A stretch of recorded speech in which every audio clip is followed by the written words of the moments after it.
Welcome to Cornell's Keynotes. I'm your host, Lutz. I'm a faculty member of the Johnson School and the author of the Cornell certificate, Designing and Building AI Solutions.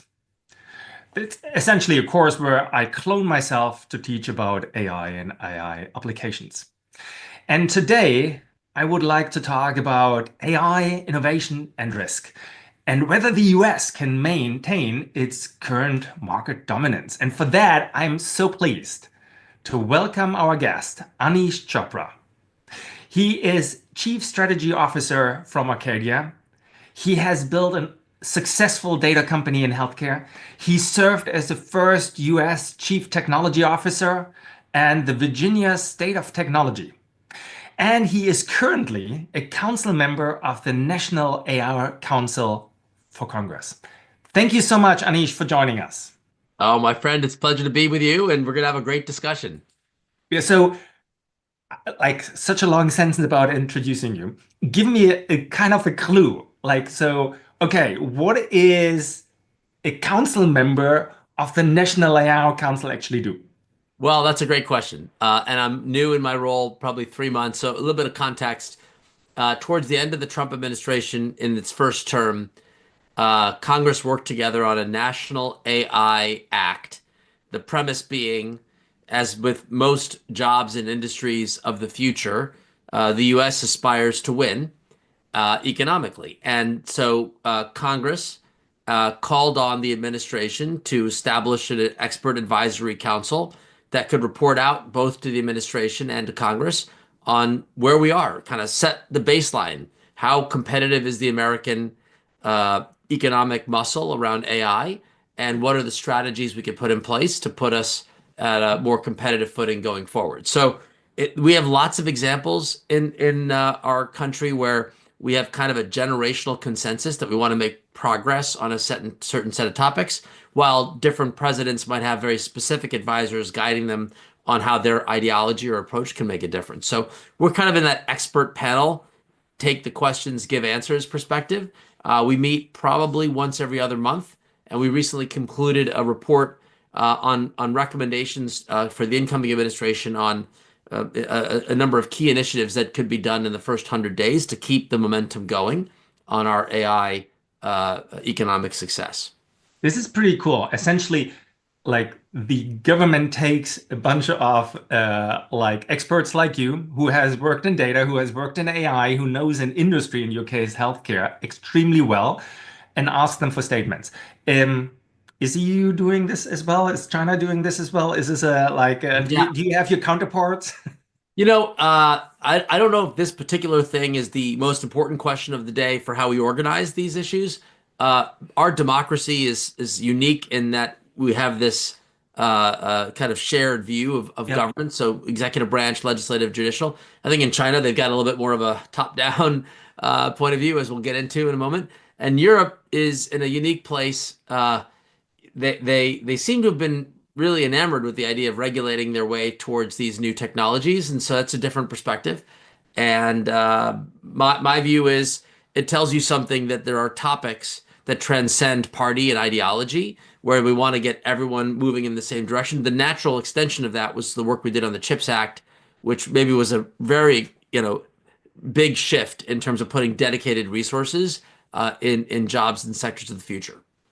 Actually, I mean, okay, so since we're diving directly into Europe, so JD Vance goes to Munich Yes, he and does. he Well, talks. let's go to Paris first. For his, Yes, he goes to Paris first. He yes, goes to Paris. Actually, let's start with the Paris speech, which is true. He yes. gets asked by President Macron, who early on said, "I'm sure we'll regulate us out of the market." So Macron asks him to take a speech, like to do a quick speech, and that wasn't planned. And he goes and he talks AI for the American people. Very patriotic phrase, but what does it mean in practice? Like, what's your sense? Well, let me just say, I actually found JD Vance's speech quite refreshing and clear. Yeah, To some degree, when you've got 100 problems to solve, as we're going to get into, AI has, economic competitiveness, infrastructure investment, issues around free expression, safety, multi-stakeholder input. There are a lot of issues. You almost want to have clarity about what's your top priority. And we heard that very clearly, first from the Trump executive order on AI, but we heard it very clearly from JD with put color and texture. The idea that the AI Safety Summit, which was what was it was entitled, when London held it, it really makes a statement that the main reason for gathering is AI safety, and maybe what we saw in the speech and in the aftermath, maybe we want to maximize the use of this technology for good, and framing it as AI opportunity versus AI safety probably speaks a bit more to my perspectives, which is that you want to do that responsibly, but you really want to diffuse the benefits of this technology to the greatest good. If all we get is better social media algorithms to get us even more addicted to our phones, that is not the end game. We want it to improve our educational system, make it much more effective in our healthcare system, advance, small businesses. So as I think about, going back to the Obama administration, how do we maximize the value of technology, data, and innovation to advance the big priorities of the country? I heard in AI opportunity a lot more of the gas pedal moving. Uh, and I hope, and we're going to get into this, it was not a statement that we don't need safety. It was simply a statement that we're going to lead with opportunity, and we want to work with the industry on getting towards standards, which, by the way, isn't that dissimilar to policy making around public-private partnerships to begin with, which we'll probably cover. Now, what the audience don't know, like you actually, you are part of the online certificate that I created Yes.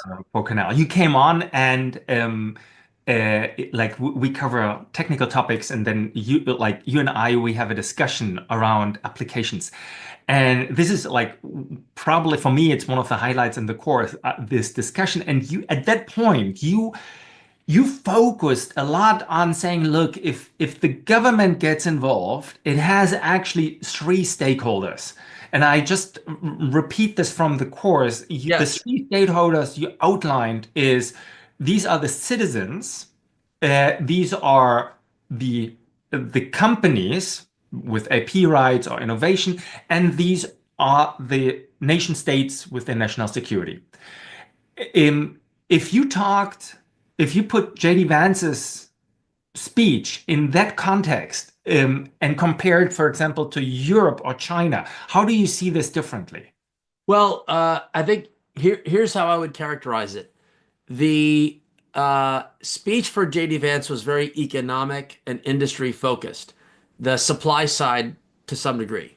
How do we make sure that the model developers, the labs, are racing faster and stronger towards, well, let's not call it AGI, but some future state where we reach a position where we've got a flywheel where our models are the models, and anybody that wishes to use these models will rent those models from the US. I think it was a heavy economic stakeholder pitch. Uh, China clearly has a bit more of a thumb on the scale on the security, nation state use cases. So as it builds its AI capacity, it's got a big customer, already, which is to advance their national capacity, advancing the state. And Alex Karp would say the same thing probably for the US, right? Alex Karp so, is the CEO from Palantir so Technology. Yes. to some degree, and let me set this at the outset. President Obama quipped, I think in one media story, that Washington is a battle within the 40-yard lines in US football terms, meaning we're largely going in kind of a similar direction, but we're going to see a slight tilt. So my commentary is not that we're having 100% economic focus, zero on security and zero on citizenry, and then vice versa. It may be 35, 30, 32 or whatever. So it may be a slightly nuanced twist. For sure, the U.S. government itself wishes to be a consumer of AI, and within that, the DoD has obviously a very big voice. You see this in drones and all of the activity happening with even in how the war in Ukraine is playing out. But you're also acknowledging that that is just one component for us, the creating an industrial base that can solve, every sector, banking, healthcare, real estate, you name it. Europe confuses me, and it has confused me for a little while. The if you were to sort of map out where have all the unicorns come from over the last 20 plus years, they don't really concentrate much in Europe. We see that heavy concentration in the US. We see some obviously success stories in Asia. Which, And by the way, just to put down, it's sad because Europe actually publishes quite a lot. So content-wise, Europe creates good knowledge, but unicorn-wise, Europe struggles. to some degree, the American story is the story of the dynamism of a model that takes talent and knowledge and grinds it through a competitive process to generate productive goods and services. And that, for lack of a better term, innovation pipeline management, we're really good at it in the US. And that's why the best talent comes here if they wish to commercialize their ideas, as opposed to an academic focus where you can certainly rank the best universities and thought leaders and find high concentration of talent in Europe. And I'm not trying to put down the Europeans. I have a lot of respect for the Europeans, but this idea that you're going to be the greatest place to start a business by having the strongest regulatory regime doesn't strike me as the winning message. And so we sort of struck a balance in the US. I thought the Biden approach was actually reasonable, but I appreciated the JD Vance commentary that, like, well, I'm going to tilt it this way so everybody knows the flag is on opportunity while we still encourage industry efforts to do so responsibly. And maybe we'll get into responsible AI in a minute.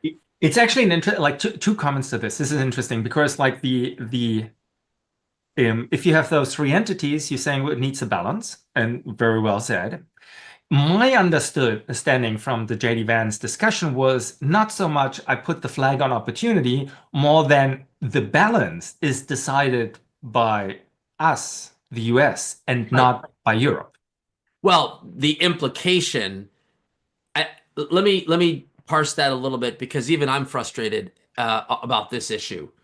So if our tech firms are building global platforms and they are subject to rules in a given jurisdiction, at some point, those rules become the foundation for what those platforms have to adhere to and effectively do become the standard. So to some degree, Europe has positioned itself to say, we may not be the homes of the companies, but we're going to be the ones to set the rules for how those products are going to make it into our market. So Yep. if they end up hurting American companies, or in my view, misallocate the problem to solve with the intervention.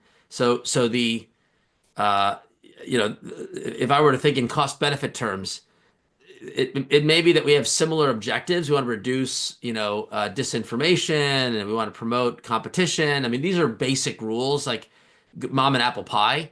But if the how to get there is like a very complex regulation where you have to always ask the courts, did I get it right? How far do I have to go? You could find yourself spending a lot more resources to get an incremental improvement on a baseline service. So was the juice worth the squeeze would be the question. And I think JD was sort of speaking to Europeans by saying, look, we've tolerated your taxing the American entrepreneurial spirit, the innovation ecosystem. But for so long, I'm going to say at this point, get out of the way. Let us do what we're going to do so you don't harm the West against the shared concerns around China's leadership. And with DeepSeek and all the activity that happened in the last few weeks, there's clearly a sense that the two countries may be a lot closer in terms of their advances. And so, look, again, You actually asked I'm a me, Democrat. like, Yeah, I'm a Democrat. I care deeply about societal good. And I appreciated JD Vance's commentary around, we're going to plant the flag on opportunity and we're going to I hope the corollary to that is, and oh, by the way, the industry should self-regulate, you'll collaborate, create standards. So there's a second and third sentence that is after this speech that I think will kind of fill in the blanks to keep this within the 40-yard line. You asked me about because now let's pivot for a moment to China, and then we can look Yeah, actually from Trump over Biden to from Obama, yeah, Trump, Biden, Trump now to how the China policy is looking like. yeah, You asked me in the prep for this yeah. call How where much of a I head start do we think, have? sorry? Yeah, Go how ahead. much of a head start does the US have on the models? And my answer is not a lot anymore. We are at an equal playing field in models. Yes, they are incrementally better, but this is this is difference between PlayStation and a computer, right? It's like it's an arm's length race, and at the moment, okay, Grok came out today, amazing, but 2 weeks ago it was actually DeepSeek. So I don't think we have on the math level, on the computational, we are the best, a big head start anymore. Well, here's the pushback. My view is uh, if I were in seat, okay, so back to my time, let's say cloud computing, just to Yes. go backwards, I would say one could argue, circa 2005 to 2010, cloud computing growing up, it was a jump ball. You could have, in theory, you could have seen leaders around the world step up and build platforms that could sell global, SaaS services globally. But the US really kind of spread its wings and became the flywheel for SaaS. I mean, I don't know what the share of our revenues are from, but it's a dominant platform. One of the areas that we tried to help build that strength was to say, look, we commercial companies can buy cloud services and there isn't as much regulatory risk or other operational risks, and so they could thrive, but maybe in a smaller TAM. But these rest of these markets, for them to go to the cloud would be complicated. So we worked on FedRAMP to create industry standards towards a more secure cloud, and in some degree, banking and others piggybacked off of that. So we kind of continued the growth engine by bringing it into the public and regulated markets.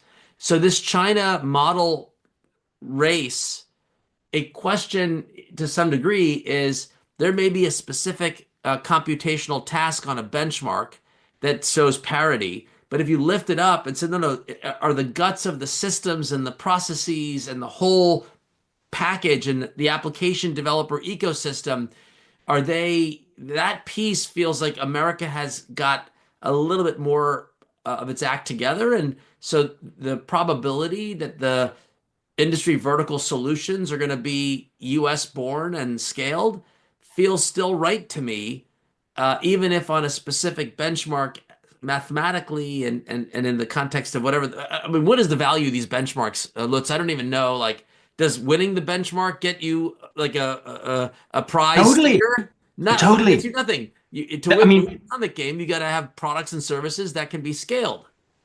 I'm so much with you. This is, and we should probably we have we have a question from Elvira about technology singularity. We should touch this in 1 second. Yeah, However, I know that you and I, and that's also the general census of the like general idea of the online certificate. It is about the application that matters. yes. And if you buy, let me do a test with you. I actually didn't prep you, so this Yeah, is live here, ladies and yeah, gentlemen. Let's see. yeah. If I say the application matters, then I say the money that companies currently have because they have an enterprise value, because they have customers, they have data, that matters. If I now take the top 10 companies that are doing a lot of AI in the US enterprise value and the top 10 companies enterprise value all summed up in Europe. And let's make this easy. The US is my height, 6.4. Yeah. How tall do you believe are the top 10 companies together in Europe? 6 inches a foot. Six into you are so good. It is this. It Yeah. is 4 inches. This Yeah, is really the size that's of the sad. European And market. you held Bad. up a soldier of a knight from the European order, like back when it was like it had a military muscle to do all this great work. Anyway, Well, I don't want to make an advertisement for your favorite online retailer, but I tried to buy something which is 4 inches tall, and they offered me obviously an Iron Man. I was like, I cannot buy an Iron Man, so I paid $2 extra to get this night. I Anyhow, love it. now let's stop. But this is the idea here: is AI will help with applications. Yes. What's your like? One of the questions from the audience, and audience, if you're listening to this, this is your moment to get prime time with Anish. So type in your questions and send them on. Yes. But Elvira, thanks Elvira for your question, ask what are the conversations around technology singularity and how this will affect jobs. Let's come to the jobs part a little Yes. bit later, but like let's touch on what is your view on the technology singularity idea. Well, the beautiful thing as a policymaker is it's not my place to have a view on the current state of the technological evolution and the opportunity to see machine, human.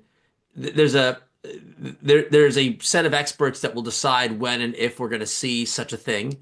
I don't have the expertise to have knowledge to say it's coming by this date or that date. The question I come back to is what is the role of government in an environment where this technological progress is taking place? And I believe the Obama framework for this holds even in the Trump administration world. And that is, we refer to this our strategy for American innovation. And it basically asks the question, what can we be doing collectively to ensure that the jobs and industries of the future are designed, scaled, the outcomes and the benefits of which are accruing to the American people? Again, if there is a singularity, what are the implications of this? We'll get to the jobs issue in a minute. So we've historically made investments as societies on infrastructure, roadways, railways, and runways. The new obvious infrastructure looks a lot more digital. R&D, computing infrastructure, hence Stargate, and some of the questions about, what can the, public-private partnerships do? Get financed. Yeah, human capital, talent. So if you think about this question of singularity, it speaks to what's the infrastructure that facilitates people thinking, doing, acting, investing, and building towards this kind of future. Well, you need to have this. You need to have a robust foundation.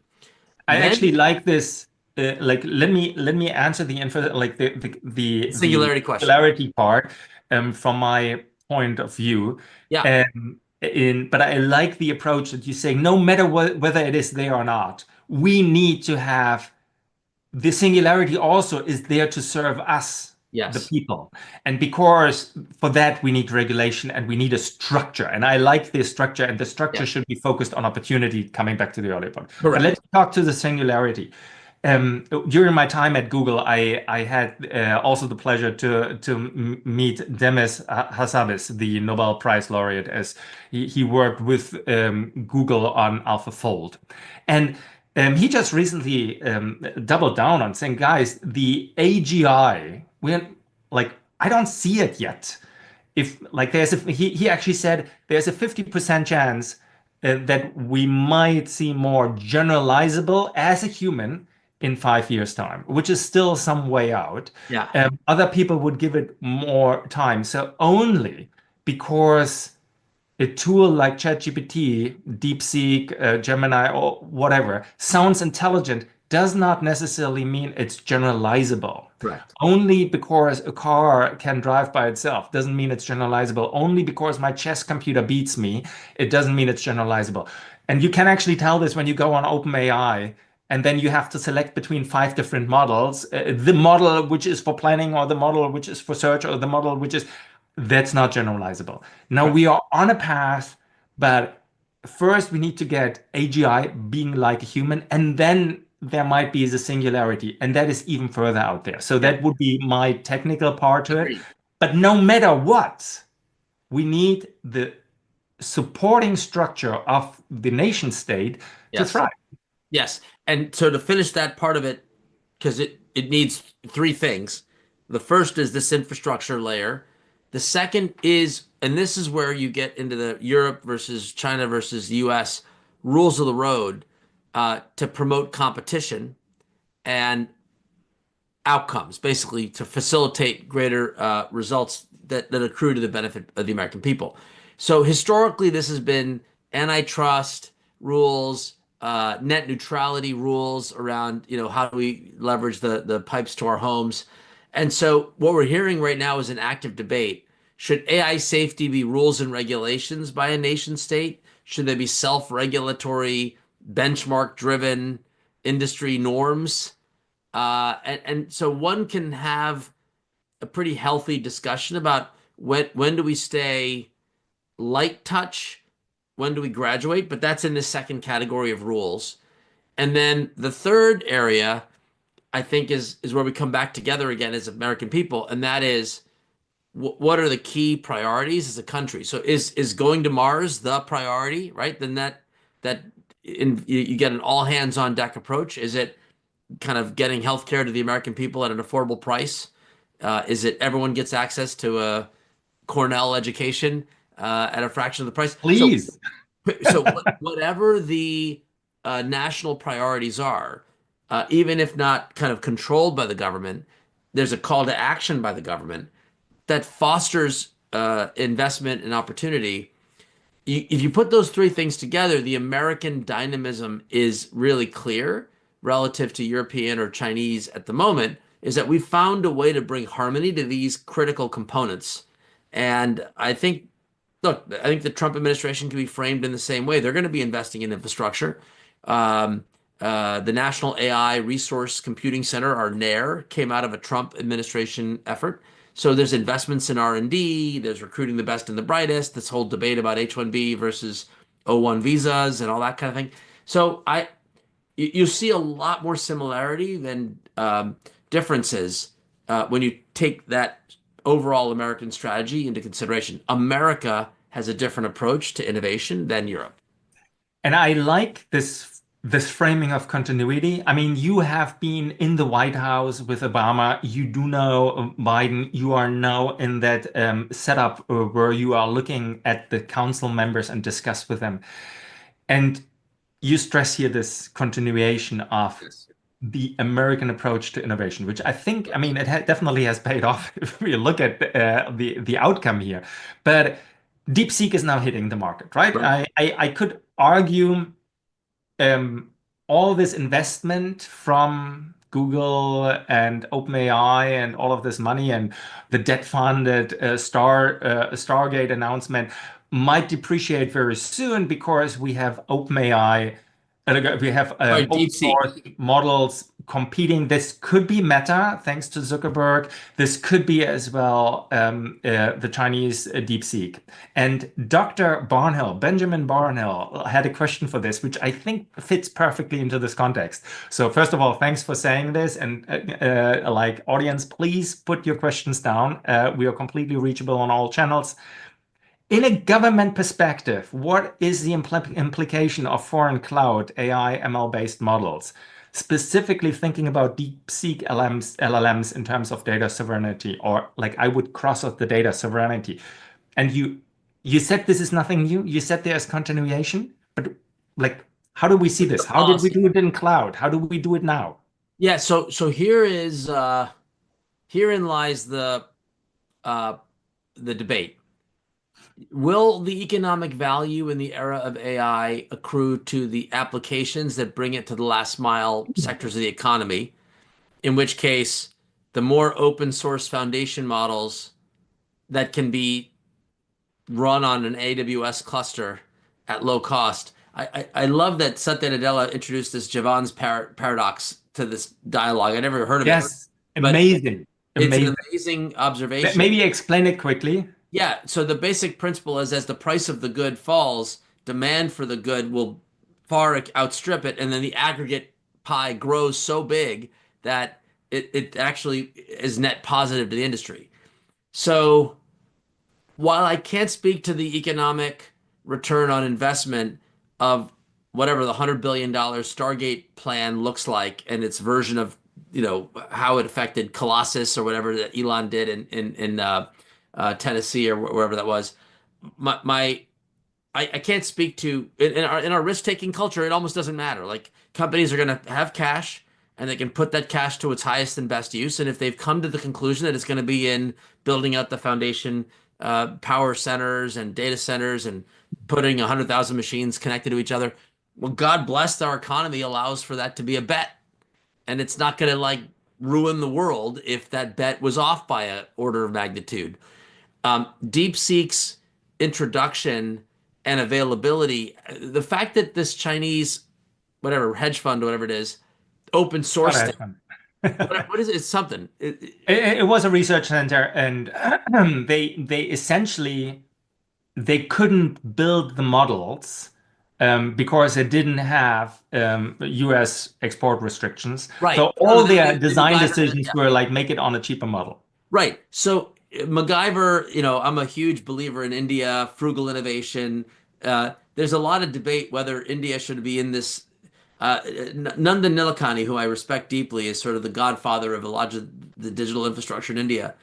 When he announced the India strategy here, it was all the way on the other side of the use of AI, not on the model supply. And so back to this issue of where will the economic value accrue? If it turns out that model availability is ubiquitous, open, cheap, and it works, then a whole swath of our economy can become much more productive at much lower, investment. So that's great. And India is going to push on use cases that are cheap. So if the supply side's cheap, use cases are cheap, we could actually have an unbelievable gift, which is every single person in your country can have a supercomputer that makes them all superhuman, right? If everyone from every neighborhood and the poorest neighborhoods have the same capacity as the richest kids with all the resources, man, what a story for economic opportunity for everyone. So thank you, to the folks who've been democratizing this, that it can actually result in more economic opportunity, more American dream. So Thank you, Zuck, in this case, right? Because Zuckerberg, his decision, right. He set the. Here's, I will say, an interesting thing that happened back to this nuance. There was a bit of a debate, I felt, with the approach in the Biden administration. So maybe I'll highlight this as an example. So when the executive orders and the initial statements around what the administration was going to do were being contemplated, one of the first actions was this idea of a frontier model commitment. And this got a little bit wrapped up in some of the complaints by JD and others. They wrote in these documents, the Biden team did, if the size of your model is greater than X, then you are expected to communicate with our AI Safety Institute and other government agencies. And so that whenever you set a technical standard into a regulatory framework, it is like always going to look in hindsight like it was a ridiculous thing to do because we've blown past whatever that milestone was, is my best understanding. So it did also emphasize collaboration with all the proprietary models. And it took a little while to pivot to recognize and to celebrate open source. I do believe it would have been nicer to have a bit more encouragement of open source from the outset, because as we're seeing now, it facilitates a lot more diversity of app developers. And in America, that diversity and democratization wins. Yes. So I wish we would have had more celebration of open source in the early days. There was a lot of, the defense, a lot of the politics, Lutz, on these things is that, like, the military, the national security crowd, they kind of want a few throats to choke, if you will. So they kind of prefer, a smaller number of people that they could get in a room and engage on really complex issues. So I can imagine in the room. Now, the Biden team never had a CTO, so I don't know exactly how Not like you were the CTO from the Obama well, team. Trump had a CTO. Now Trump has like promoted the CTO like times 10. They have like four of them with all the AI officers, and so there was an acknowledgement that you want to have like the Economic Council with its equities around how do we grow the economy. You want to have the security people say, here's what our equities are to make sure that we don't like give our enemies an undue advantage and that we can, harvest some of this stuff for our own. You want to have like a technological point of view, what's a science and research agenda. And you gotta want to have a roadmap. You're like, well, how do you put all these pieces together? And But let me that debate should have resulted in more support for open source.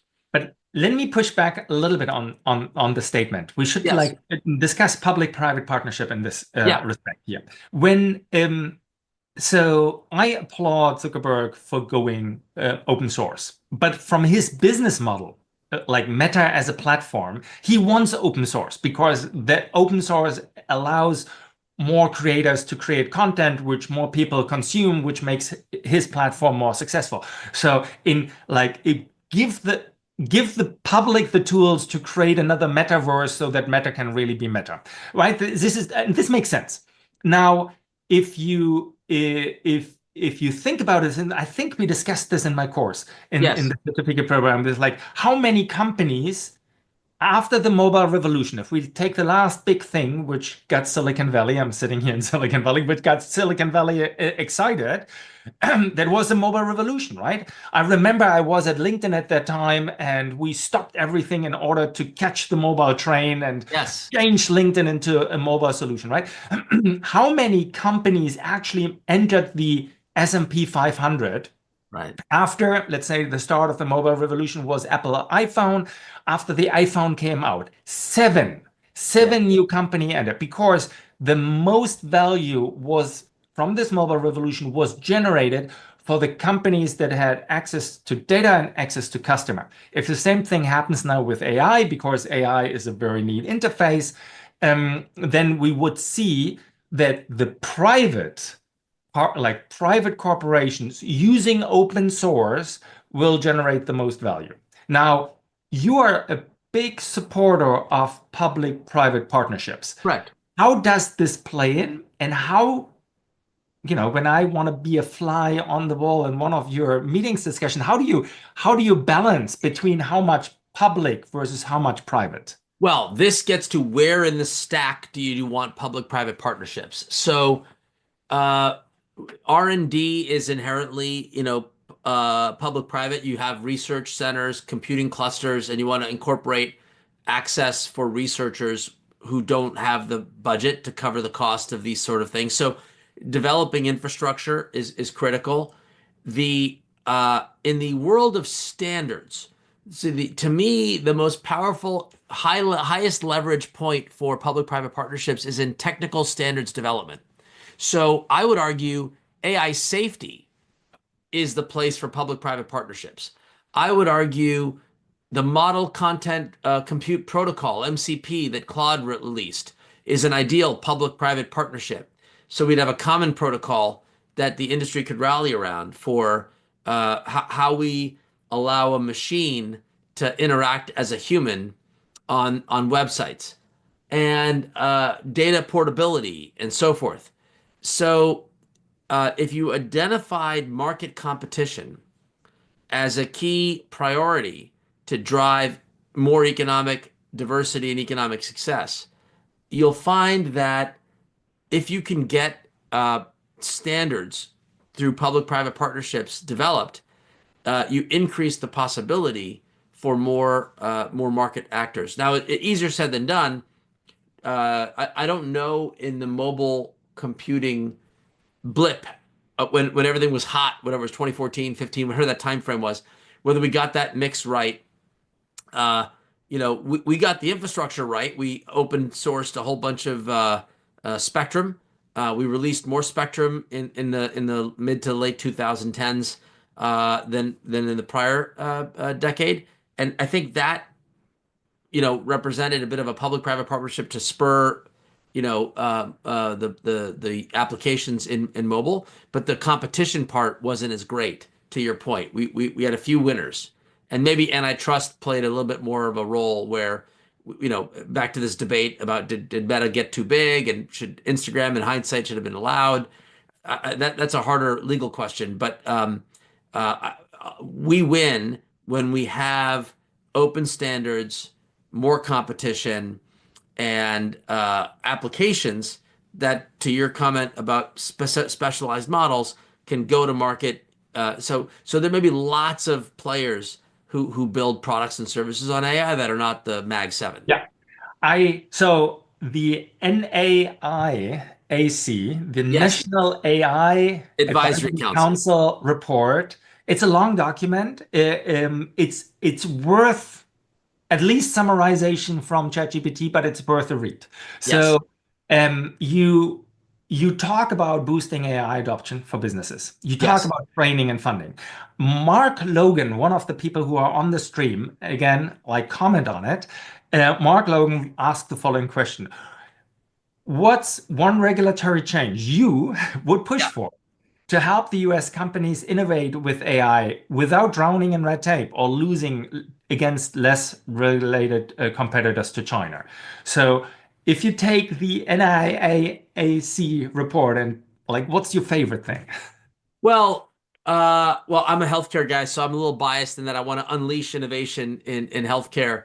So I might speak to that one in particular. Look, at the moment, we don't have a lot of regulations on AI. Commercial AI is not a regulated space. In fact, that's a little bit of the discussion that JD Vance was having in Paris, is that I don't want to go down that road. And so I can't say, oh, turn off something that doesn't really exist yet. It's more like, don't turn on the thing that would get us in trouble. Let's keep moving is kind of the headline. So the one action, there are several actions in the report, I think in threes. So to me, the commitment to keep funding the science and the R&D speaks to the investments in infrastructure. We have to do more. So I think that part of the recommendation of like keep boosting the quality of the supply is there. The multi-stakeholder encouragement around governance and ensuring that we have more of that public-private, that voice, I still think is the right answer. And in fact, I do think you can make that work even with JD Vance's speech in Europe, because you want the industry to self-regulate and you want it to have a set of guiding principles so that people aren't competing on shipping unsafe products. You want them to ship stronger products, and then can iterate when they get feedback that there's a problem, so that you can have a flywheel where the private sector can self-organize. But in the healthcare space, I will say in the report, my number one focus area in the chapter I spent the most time on was the AI models today are trained on the internet. Healthcare data represents like whatever 20%, some number of the global data pie every year, but like a bare fraction of it have been used in any AI training. So I am eager to bring healthcare data into the training program, and even more eager to ask the question, how do we build the equivalent of an AI supercomputing doctor Yeah. so that we could diagnose disease as early as possible, and we can actually identify interventions that can reduce that disease from progressing further, so people can live longer and healthier lives. Actually, let's do a quick stop here and let's explain a little bit your background. So I met you. Oh, I met you during my LinkedIn time. Yes, But then we started getting connected. I joined Google Health as one of the early members. We're trying to I build it up. remember. And you had built a data company in healthcare. I did. And you sold it later. This was a very successful one. But explain a little bit Yeah. to the audience what the premise was from Care Journey. Well, in the Affordable Care Act, which in hindsight is a gift for anyone who wants to make the healthcare system better, whether you're a liberal or a conservative, there's something in the ACA that you can say, wow, I want to double down on that because that's how I'm going to make the system better. Because nobody believes the current system is giving us the biggest bang for the buck. We've got exceptional medical device innovation and pharmaceutical innovation and uh, top talent surgeons and everything else. But for whatever reason, we're not able to extend the benefits of all that to as many people as we should. And so there's a lot of room for improvement.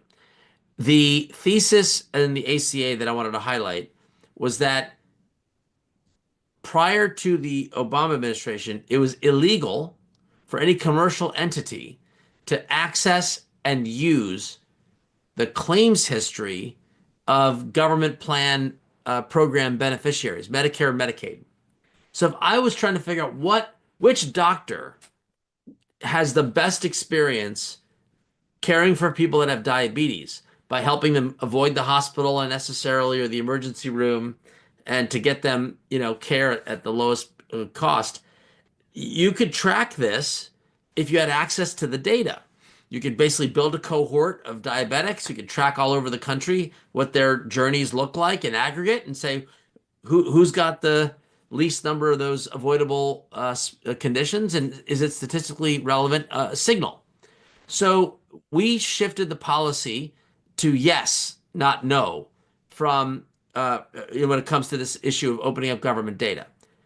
In 2015, then Andy Slavitt, the head of the CMS Medicare Medicaid program, said, if you have a commercial idea, tell us about it, and we'll go through a privacy review board process, but we'll authorize you to have de-identified access to the Medicare data for purposes of building models that can make the system better.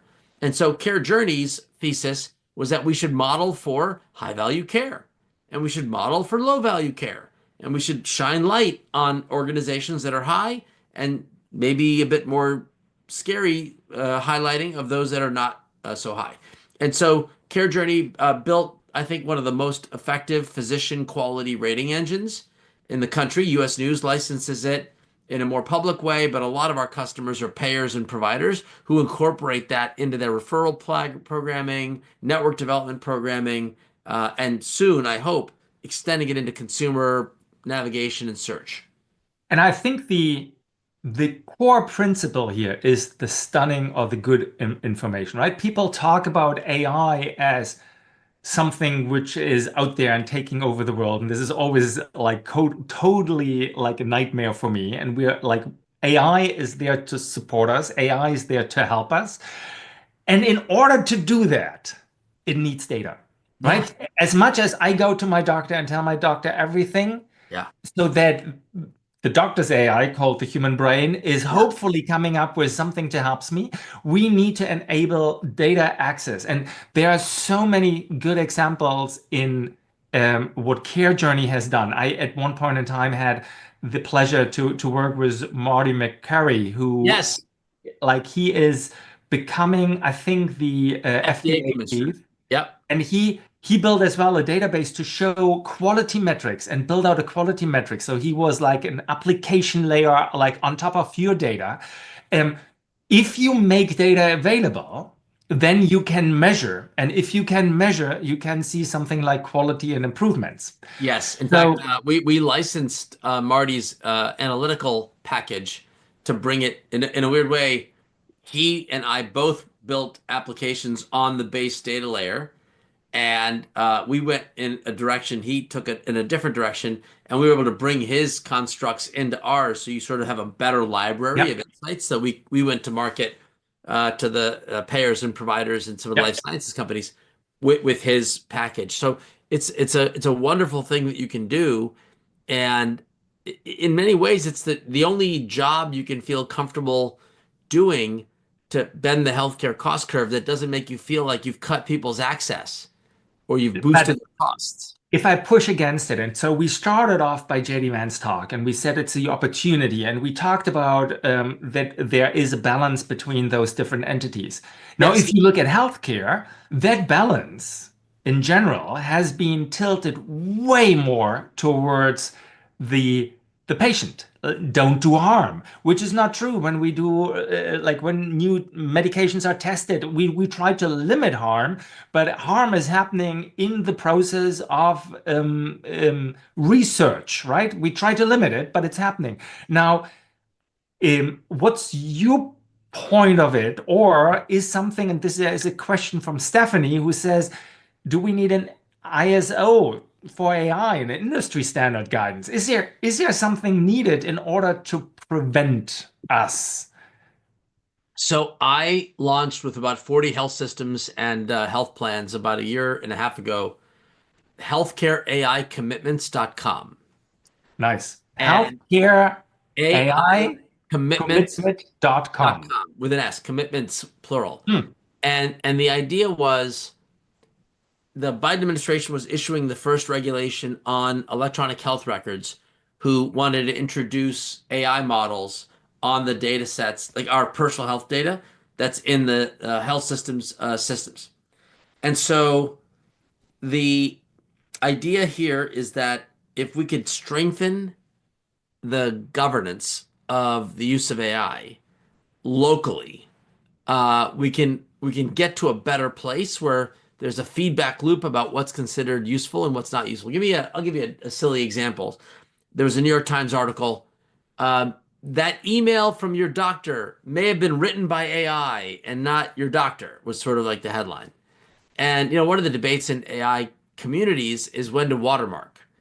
And so one of the health systems, UCSD, quoted in the article said, we even though we have lots of templates and macros and tools in our daily lives that we don't say, oh, I use this template to start my email or my memo to you, that AI felt different, and to earn trust, maybe it made sense to disclose that this feature that allows a doctor to respond in a pre-populated way could be a productivity tool and not a lazy, just like send whatever the machine says.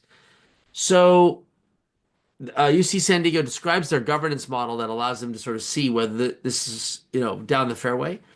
And their conclusion was, we want to add a passage at the end that says, this message was partially automated and reviewed by Dr. Smith, your clinician.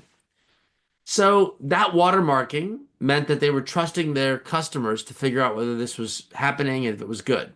But other health systems were like, you know what? We concluded that you don't have to say anything. So we chose not to disclose that this message was partially automated. And the New York Times kind of shone light on this, even though these two organizations came to different conclusions, but having gone through a similar process of governance, I think it's kind of good that we have I different agree. people attempting different Yeah. things, and the market will provide feedback, and we'll see but they can iterate much faster. There is a very fascinating study done by Eric Bjørnjolfsen. Yeah, he's a professor and a senior fellow Oh yeah. at Stanford. And he looked at productivity and he figured out that like the productivity gains for junior folks or not knowledgeable folks are enormous. And we have seen something in healthcare before. If you show a complicated X-ray to a general doctor, they don't know. And if you send them, there was a test done, so you send to doctors exactly the same description. One time you say it's a human doctor who wrote this description on the X-ray, and the other time you said it's an AI. And then you ask the doctors how they feel about it. It was published in Nature. And the general practitioner, they say, "Oh, thank you. This is so helpful." Obviously, the X-ray doctors say, "No, no, no, no. I don't trust this. This is like the AI is wrong." Now, a point is, AI can scale up, and why would we need to a disclaimer?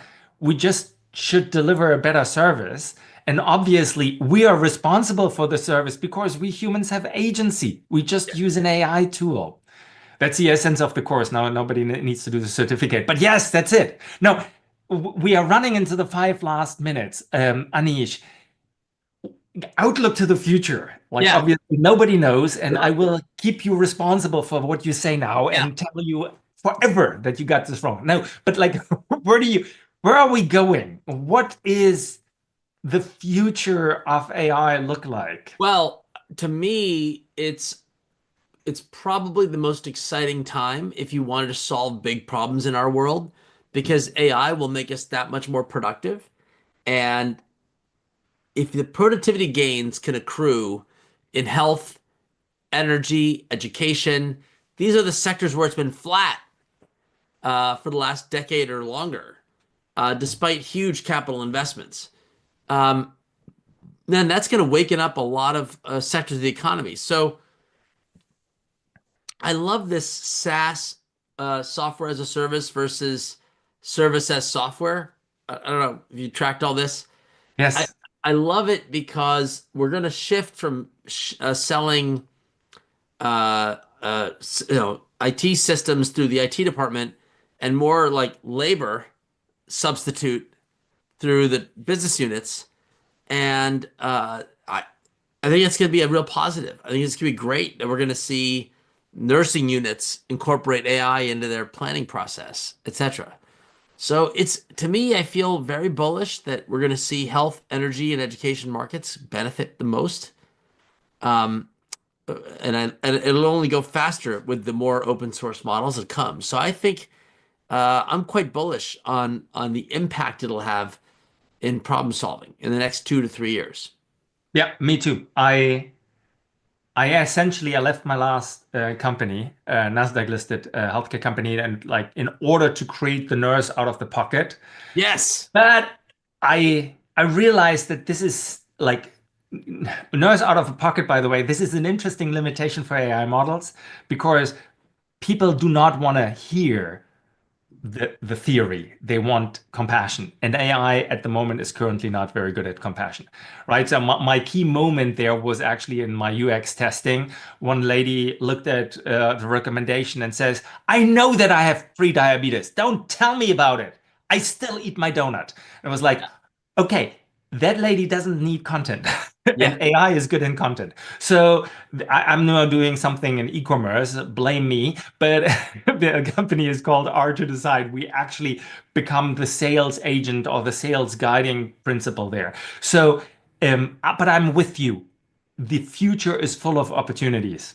And with that, thank you so much for this time. This was a very fun discussion. Now I'm looking at a long list of questions. Okay. My suggestion would be that we both kind of like align on the questions and all the people who have asked questions and haven't Yes. gotten them answered, what we can do is if you follow Aneesh Chopra on LinkedIn, and if you follow me on LinkedIn, and if you follow eCornell on LinkedIn, we post the question and a quick answer to this because some of those are actually pretty stunning, but it didn't follow into the flow. Um, so thank you so much, Anish. You kicking off a series of amazing AI discussions. We will do this monthly. So Honored to be your stick first. around. Thank you. Thank you. All right, my Thanks, friend. everybody. Bye.